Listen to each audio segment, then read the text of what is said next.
Hello दोस्तों। मेरी मौसी बहुत सुंदर और जवान औरत थी। मेरी मौसी की उम्र करीब 32 साल होगी। लेकिन मेरी मौसी को देखकर कोई यही नहीं कह सकता था कि वह 32 साल की है। एक दिन रात में मौसी ने मुझे अपने घर में बुलाया। उस दिन मेरे मौसा घर पर नहीं थे। तब मेरी मौसी ने मुझसे कहा, मुझे अकेले सोने में बहुत डर लगता है।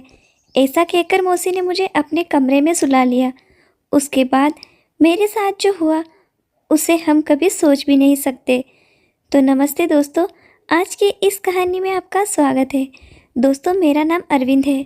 और दोस्तों, मेरे मम्मी पापा के गुजरने के बाद मेरी ज़िंदगी पूरी तरह बदल गई थी, क्योंकि मेरी फैमिली में अब कोई भी नहीं था और अब कोई भी रिश्तेदार मुझे अपने पास रखने को तैयार ही नहीं था। उस समय मेरी उम्र लगभग 17 साल थी। जब मेरे मम्मी पापा का अंतिम संस्कार हुआ तब मेरे सारे रिश्तेदार मुझे अकेला छोड़कर चले गए। मुझे समझ में नहीं आ रहा था कि अब मैं क्या करूं। तभी मेरी मौसी ने फैसला किया कि वे मुझे अपने घर ले जाएगी। मौसी ने कहा, तू मेरी बहन की आखिरी निशानी है, मैं तुझे अकेला नहीं छोड़ सकती। लेकिन मेरे मौसा को ये पसंद नहीं आया। वे गुस्से में बोले, मैं इसका पालन पोषण कैसे कर सकता हूँ, इसे किसी अनाथालय में भेज देना ही ठीक रहेगा। ये सुनकर मुझे बहुत बुरा लगा, क्योंकि अब मेरा भविष्य मेरे हाथ में नहीं था, बल्कि दूसरों के फैसलों पर निर्भर था। मगर मेरी मौसी ने मौसा जी से हाथ जोड़कर कहा, आप इसे अकेला कैसे छोड़ सकते हैं? अरविंद पहले ही बहुत दुख झेल चुका है। लेकिन मौसा जी तब भी मुझे अपने साथ ले जाने के लिए तैयार नहीं थे। मौसा जी ने कहा, किरण, तुम्हें पता है कि मेरी कमाई बहुत कम है, उसमें घर चलना भी मेरे लिए बहुत मुश्किल हो रहा है और अब मैं इसकी जिम्मेदारी कैसे ले सकता हूँ? तब मौसी ने कहा, हम इसके घर को किराए पर लगा देंगे और जीजा जी की दुकान भी किराए पर दे देंगे। इससे अरविंद की परवरिश में आप पर कोई बोझ नहीं पड़ेगा। तब मौसा जी ने कोई जवाब नहीं दिया, बस सिर हिलाकर हाँ कह दिया। लेकिन उनके चेहरे से साफ लग रहा था कि वे अभी भी खुश नहीं हैं। आखिरकार मैं मौसी के साथ उनके घर आ गया। अब मेरी मौसी मेरी बहुत देखभाल करने लगी। लेकिन वे मेरी देखभाल सिर्फ इसीलिए कर रही थी ताकि उसकी ज़रूरतें पूरी हो सके। वैसे मेरी मौसी का घर 5 कमरों का था। उसमें से एक कमरा मुझे दे दिया गया, जो बहुत छोटा था। उसमें सिर्फ एक सिंगल बेड और एक अलमारी थी। मेरे घर और दुकान मौसी ने किराए पर दे दिया था। उसी पैसे से उन्होंने मेरे लिए कपड़े खरीदे और स्कूल में मेरा एडमिशन करा दिया। लेकिन मेरा मन पढ़ाई में बिल्कुल नहीं लगता था। स्कूल में भी मन नहीं लगता था। हर समय माँ पिताजी की याद आती थी। तब मैं अक्सर अकेला रहता और किसी से ज़्यादा बात भी नहीं करता। एक दिन मैं अपने कमरे में बैठा माँ पापा को याद करके रो रहा था। तभी मौसी अंदर आई। मौसी ने मुझे रोते हुए देखा और मुझे अपने पास खींच लिया। फिर मौसी ने मुझे समझाने की कोशिश की। मौसी ने कहा, चिंता मत करो, सब धीरे धीरे ठीक हो जाएगा, तुम्हारा दुख भी कम हो जाएगा। ऐसा कहकर उसने मेरे पीठ पर हाथ फेरना शुरू कर दिया। कुछ देर बाद अचानक मुझे अजीब सा महसूस होने लगा। मेरे पूरे शरीर में एक अजीब सी सनसनी दौड़ गई और मैं डर गया। तब मेरे दिमाग में हजारों सवाल घूम रहे थे। अब क्या होगा? इस स्थिति से कैसे बाहर निकलूं? तभी मौसी ने फिर से मेरी पीठ पर हाथ फेरना शुरू कर दिया। तभी मैंने महसूस किया कि उसने नीचे कुछ भी नहीं पहना था। उस समय मौसा घर पर नहीं थे। वैसे भी मौसा को आने में हमेशा देर हो जाती थी। लेकिन उस दिन मैंने हिम्मत करके मौसी को खुद से दूर कर दिया। तब मैं मौसी की आंखों में देखने से बचने की कोशिश की, लेकिन तभी उसने मेरे हाथ को पकड़ लिया। फिर वे मेरे हाथ पर की चोट को देखने लगी, क्योंकि 2 दिन पहले एक छोटा सा हादसा हुआ था जिससे मेरे हाथ में हल्की सी चोट आई थी। मौसी ने कहा, ये तो बहुत गहरी चोट है, मैं दवा लगा देती हूँ। मगर मौसी के इस व्यवहार से मुझे अजीब लगने लगा था। मैंने उसे रोकते हुए कहा, नहीं, मैं खुद दवा लगा लूँगा। उस दिन के बाद से मौसी के व्यवहार में बड़ा बदलाव आने लगा। अब वे घर में छोटे और तंग कपड़े पहनने कर घूमने लगी। सुबह के काम निपटा कर मौसी मेरे कमरे में आ जाती और सारा देने के बहाने कभी मेरे कंधे, मेरी पीठ पर, तो कभी मेरी कमर पर हाथ फेरने लगती। मैं हर बार उसका हाथ हटा देता, लेकिन वे पीछे नहीं हटती थी।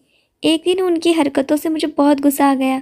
मैंने साफ कह दिया, मौसी, मेरी देखभाल करना बंद करो, मैं अब ठीक हूँ और जो कुछ हुआ उसे भूल चुका हूँ। अब मुझे पढ़ाई करनी है, प्लीज़ मेरे कमरे से बाहर जाओ। तब मेरी बात सुनकर मौसी थोड़ी चौंक गई, लेकिन उसने अपना व्यवहार नहीं बदला।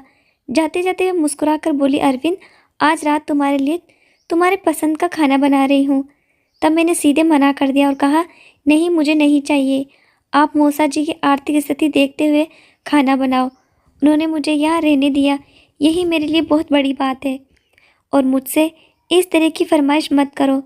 तब मैं गुस्से में बोल रहा था, लेकिन मौसी ने मुझे शांत करते हुए कहा, तू मेरे लिए बहुत खास है, मैं तुझे कभी अकेला नहीं छोड़ सकती। इतना कहकर मौसी कमरे से बाहर चली गई। रात को जब मौसा घर आए और टेबल पर खाना देखे तो गुस्सा हो गए। फिर उन्होंने मौसी से कहा, किरण मैंने तुमसे कहा था कि मेरी हालत के हिसाब से खाना बनाओ।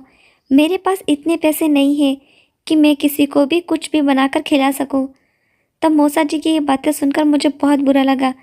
तभी मैं प्लेट में खाना लेने ही वाला था, लेकिन उनके शब्दों ने मेरी भूख खत्म कर दी। तभी मौसी ने देखा कि मैंने खाना की प्लेट अलग सरका दिया, तो इस पर वे बोली, अरविंद बेटा तुम इनकी बातों पर ध्यान मत दो। फिर वे मौसा से बोली, ये खाना तुम्हारे पैसों से नहीं बनी, ये अरविंद के घर और दुकान के किराए के पैसों से बनी है। ये सुनकर मौसा को और गुस्सा आ गया। उन्होंने कहा, अगर अब तुम इस तरह से हिसाब रखने लगी हो तो ठीक है, ये खाना मेरे पैसों से नहीं बना तो मैं इसे क्यों खाऊंगा। इतना कहकर वे गुस्से में उठकर चले गए। तभी मौसी ने गुस्से में कहा, तुम इस तरह का तमाशा क्यों कर रहे हो, मैंने कब कहा कि तुम इसे मत खाओ। तब मौसा गुस्से में अपने कमरे में चले गए। इधर मैं भी बहुत परेशान हो गया, क्योंकि एक तरफ मौसा मुझसे हमेशा गुस्से में रहते थे और दूसरी तरफ मौसी मेरे साथ अजीब हरकतें करने का मौका ढूंढती रहती थी। अगर मौसा को ये पता चल जाता कि हमारे बीच ऐसा कुछ हो रहा है तो मेरे और मौसी के साथ क्या करेंगे, ये सोचकर ही मेरे रेंगटे खड़े हो जाते थे। तब मैं ये सब सोचते हुए अपने कमरे की तरफ बढ़ा। तभी मौसी ने मेरा हाथ पकड़ लिया और बोली, छोड़ो ना, उनको तो रोज़ का ही ड्रामा है, तुम बस बैठो, तुम्हारे लिए ही मैंने खासकर स्पेशल खाना बनाया है। और मेरी इच्छा न होते हुए भी मुझे उसे खाना पड़ा। फिर मैं खुद ही अपनी थाली में खाना लेने लगा। तभी मौसी बोली, आज मैं तुम्हें अपने हाथों से खिलाऊंगी। फिर ये एक कौर को मुझे खिलाते और दूसरा खुद खा लेती। तब उसकी नज़रें अजीब तरह से मुझे घूर रही थी। वह मेरी मौसी थी, लेकिन उसकी हरकतें देखकर मेरे मन में अजीब अजीब ख्याल आने लगे। तभी वे बोली, अरविंद तुम्हें देखकर लगता ही नहीं कि तुम सिर्फ 17 साल के हो, बल्कि तुम तो किसी फिल्म के हीरो जैसे लगते हो। दोस्तों, मौसी भी किसी हीरोइन से कम नहीं थी, लेकिन उनकी हरकतें बहुत अजीब थी। शायद इसी वजह से वे मुझसे इतने करीब आने लगी थी। मौसी की शादी के 8 साल हो चुके थे, लेकिन अभी तक उनका कोई बच्चा नहीं हुआ था, और शायद इसीलिए वे और मौसा हमेशा झगड़ते रहते थे। जब भी मौसा घर आते तो न किसी पर बात पर दोनों बहस हो जाती थी। एक दिन मैं नहाकर वॉशरूम से बाहर निकला और बाल पहुँचते हुए अपने कमरे में चला गया। तभी मौसी मेरे कमरे में आई और बोली, अरविंद नाश्ते में क्या खाओगे। तब मैंने जवाब दिया, मौसी जो रोज़ बनता है वही खा लूँगा। इतना कहकर मैं फिर से तौलिए से अपने गीले बाल पोंछने लगा। तब जल्दी से होने के कारण मैंने तौलिया टेबल पर ही रख दिया। स्कूल के लिए तैयार होने लगा। तभी मैं मौसी मेरे पास आई और बोली, तुम्हें तो अपनी देखभाल करनी भी नहीं आती। फिर उसने मेरा हाथ पकड़कर मुझे बेड पर बिठा दिया और खुद तौलिया लेकर मेरे बाल पोंछने लगे। तब मुझे ये सब बहुत अजीब लग रहा था, क्योंकि मैं अब छोटा बच्चा नहीं था कि मौसी मेरे सारे काम करे। मैंने उसे रोकने की बहुत कोशिश की, लेकिन तभी अचानक दरवाज़ा खुला और मौसा सीधा कमरे में आ गए। मौसा ये सब देखकर गुस्से में लाल हो गए। फिर उन्होंने गहरी आवाज़ में कहा, तुम्हें सिर्फ इसकी ही चिंता है, बाहर आओ और मुझे नाश्ता दो, मुझे देर हो रही है। इतना कहकर मौसा गुस्से में कमरे से बाहर चले गए। तब मैंने तुरंत मौसी से कहा, मैं खुद अपना सिर पहुँच सकता हूँ, आप जाइए और मौसा जी को नाश्ता दीजिए। फिर मैंने मौसी के हाथ से तौलिया झटके से लिया और बेड पर फेंक दिया। फिर जल्दी से अपने बाल ठीक किए को स्कूल बैग उठाया और बिना नाश्ता किए घर से निकलने लगा। जैसे ही मैंने दरवाजे से बाहर कदम रखा, मौसा जी की तेज आवाज़ सुनाई दी, तेरे दिमाग में गोबर भरा है क्या। अरविंद अब छोटा बच्चा नहीं, वह जवान लड़का है और तू बेधड़क उसके कमरे में घुसी चली जाती है। मुझे अब समझ में आ रहा है तुम दोनों क्या कर रहे हो। तब मौसा जी की इन बातों ने मेरे कदम वहीं रोक दिए। एक पल के लिए तो मैं कुछ समझ ही नहीं पाया। फिर मेरे दिमाग में तरह तरह के ख्याल आने लगे। फिर मैं सोचने लगा कि मेरे साथ ये सब क्यों हो रहा है, लेकिन मुझे कुछ भी समझ में नहीं आ रहा था और मौसा जी की बातें मुझे बहुत अजीब लग रही थी। मैं फिर सोचने लगा कि शायद मौसा जी गुस्से में ये सब बोल रहे हैं। उस दिन मेरा किसी भी काम में मन नहीं लग रहा था। शाम को जब मैं घर लौटा तो मैंने शांति से बैठकर सोचा और फैसला किया कि मुझे जल्दी से जल्दी अपने पैरों पर खड़ा होकर इस घर से निकल जाना चाहिए। लेकिन जो कुछ उसके बाद हुआ उसने मेरे होश ही उड़ा दिए। रोज़ रात को मौसी मुझे दूध और बादाम देती थी और कहती थी, इसे खाकर सो जाओ, इससे तुम्हारा शरीर तंदुरुस्त रहेगा। तब मैं रोज़ दूध और बादाम खा लेता था, लेकिन जैसे ही मैं दूध पीता मुझे इतनी गहरी नींद आ जाती कि फिर चाहे कुछ भी हो मुझे होश ही नहीं रहता। सुबह उठने के बाद मुझे बहुत अजीब लगता था, जैसे मैंने कोई भारी काम किया हो। मेरा शरीर बहुत थका हुआ महसूस होता था, लेकिन मैं इसे नज़रअंदाज कर देता था। एक दिन मैं अपने कमरे में पढ़ाई कर रहा था, तभी मौसी दूध लेकर आई और बोली, अरविंद बेटा लो दूध पी लो। तब मैंने दूध पीने से मना कर दिया। इस पर मौसी नाराज़ हो गई और बोली, ऐसा मत सोचो कि ये दूध तुम्हारे मौसा के पैसों से आया है, ये तुम्हारे पापा के घर और दुकान के लिए किराए से आए हैं। मैं बस चाहती हूँ कि तुम्हारी सेहत अच्छी रहे। तब मैंने फिर से कहा, नहीं मौसी, मैं आज से दूध नहीं पीऊँगा। सच तो ये था कि मौसा की आर्थिक हालत देखकर मुझे दूध लेने का मन ही नहीं करता था, लेकिन असली वजह कुछ और ही थी। अब धीरे धीरे मुझे समझ आ रहा था कि दूध पीने के बाद मुझे इतनी गहरी नींद क्यों आती थी। अब मौसी मेरे बहुत करीब आ गए। उसने हल्के कपड़े पहने थे। फिर उसने मेरी पीठ पर हाथ फेरते हुए कहा, अरविंद अगर तुम्हारी तबीयत खराब हो गई तो मैं बर्दाश्त नहीं कर पाऊँगी।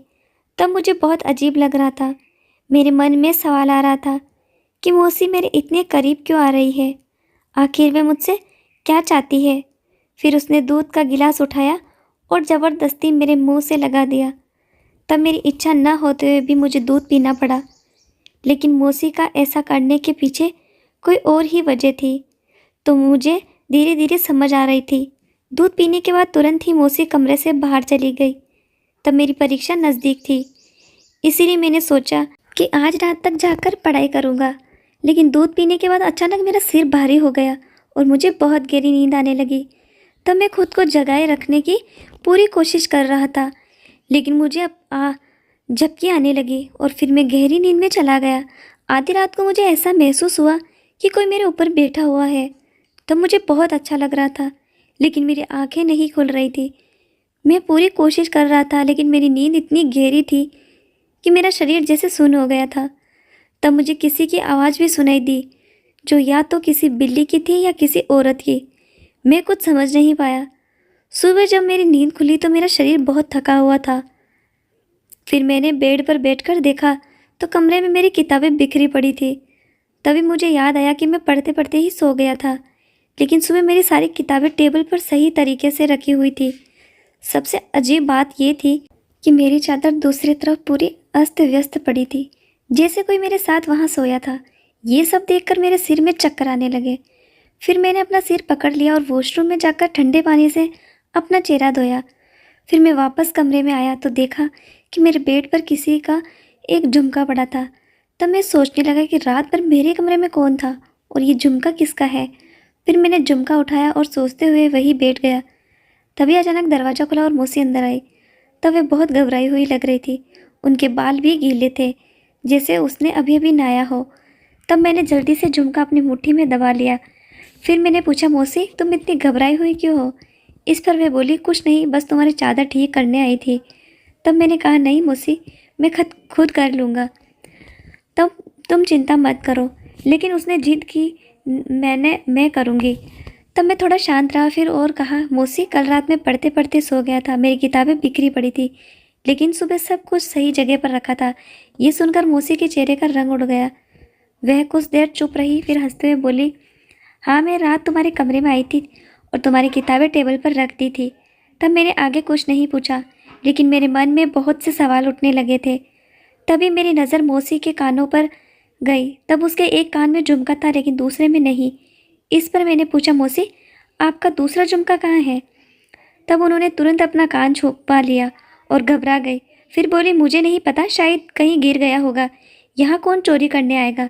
तब मैंने अपना मुट्ठी खोला और उनके सामने झुमका रख दिया। इस पर वे कुछ नहीं बोली, बस मेरी ओर देखती रही। फिर उसने मेरे गाल को हल्के से छुआ और कमरे से बाहर चली गई। अब मुझे मौसी पर शक होने लगा था। मैंने उससे दूरी बनाना शुरू कर दिया, लेकिन मैं ज़्यादा दिनों तक दूर नहीं रह सकती। धीरे धीरे मासी की तबीयत खराब होती गई। उसे कुछ भी हजम नहीं हो रहा था और अब वह घर के काम भी नहीं कर पा रही थी। मूसा जी उसकी हालत देखकर बहुत परेशान थे। आखिरकार मूसा उसे डॉक्टर के पास ले गए, लेकिन डॉक्टर ने जो कहा उसे सुनकर मूसा के होश उड़ गए। फिर मूसा मौसी को घर लेकर आ गए और उस पर बहुत गुस्सा करने लगे। तब मैंने पहली बार मूसा को इतना गुस्से में देखा था। तभी मूसा चिल्लाकर बोले, तूने ये पाप कब किया? तेरे पेट में किसका बच्चा है? तूने मेरे साथ धोखा किया है। तब मैं ये सब सुनकर चौंक गया। वैसे मौसी पहले से ही बीमार थी और मूसा जी उस पर गुस्सा कर रहे थे, इसीलिए मैंने उनसे कहा, मूसा जी आपको दिख नहीं रहा है क्या?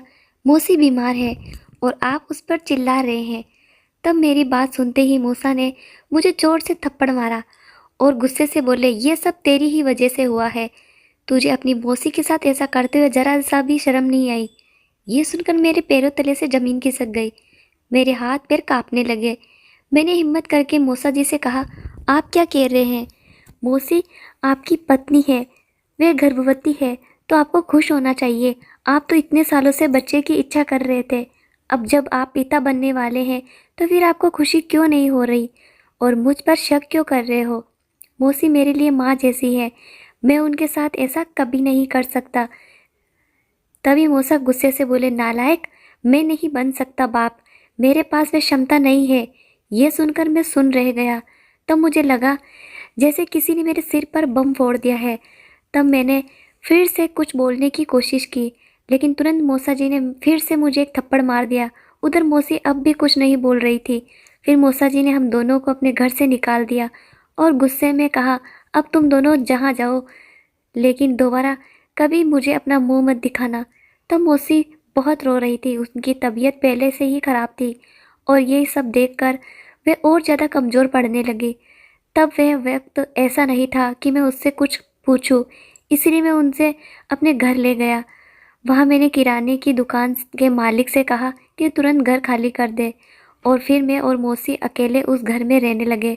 फिर एक दिन मैंने मौसी से कहा, तुम हर रात मुझे दूध देती थी, शायद उसमें कोई दवा मिलाकर, और उसी का फ़ायदा उठाकर तुमने मेरे साथ ये सब किया।